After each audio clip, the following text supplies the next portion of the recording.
Something is changing in the way we interact with each other. Now, I've been meaning to talk about this for quite some time, but honestly, what pushed me finally to start is not just my interest for the abstract idea. It is actually what I've been seeing around me. I see the way people react, the way people talk, the way people misunderstand each other.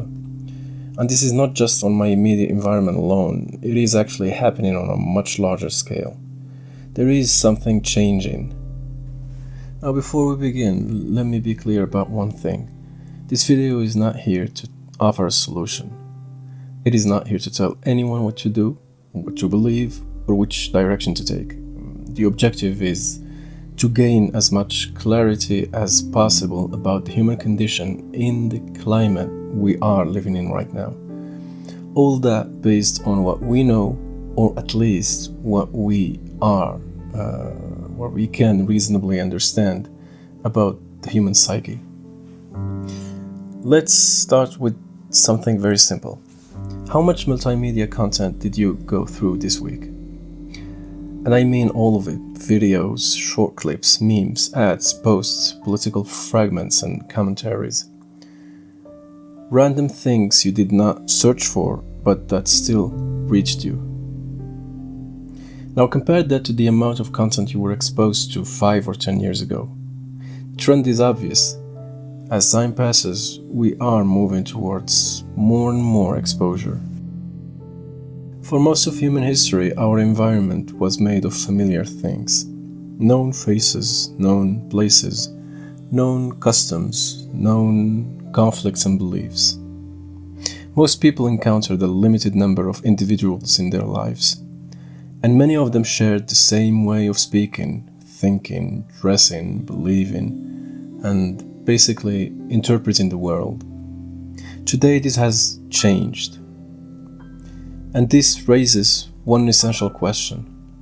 How does constant exposure to each other, as different as we can be, affect us? Today we are constantly bombarded with information. From the smallest, most harmless forms like a practical video of a life hack, to heavier forms like a political view, social debates, images of violence, images of success, images of lives completely different from ours. And all this reaches us again and again, every day. For the sake of example, let's begin with the most ordinary experiences a random person can have while scrolling through the internet. Let's start with the funny clip that appears in your feed.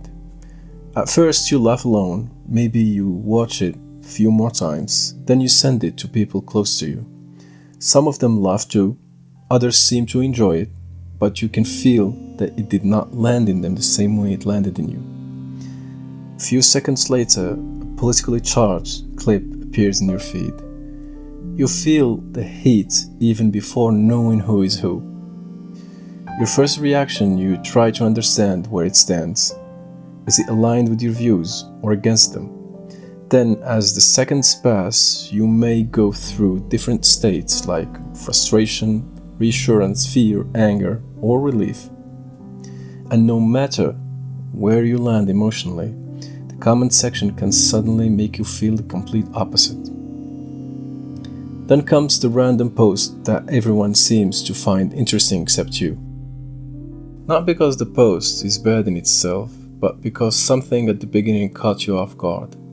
It reminded you of a bitter memory, a personal experience, or a wound you had or still have that you didn't expect to encounter there. And suddenly, while everyone seems connected by the same reaction, you feel outside of it, ostracized by a piece of content that never intended to make you feel that way. Let's dive a bit deeper. At almost every situation where we are exposed to information, one thing becomes clear.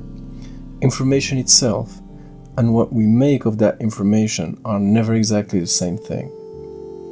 And as I said earlier, the interest here is not to decide where right and wrong stand. The goal here is to gain clarity, because once clarity is established, direction becomes more evident. Now you might ask, clarity about what? Clarity about the difference between information itself and what we make of that information. You may ask, why do we need this clarity? Because without clarity, we remain at the mercy of every piece of information that reaches us.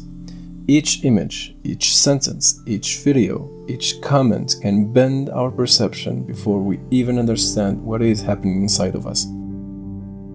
And this is where critical theory begins. In its largest sense, critical theory is a way of looking at reality by asking what shapes what we see, what we think, what we desire, and what we accept as normal. Basically, why are things the way they are?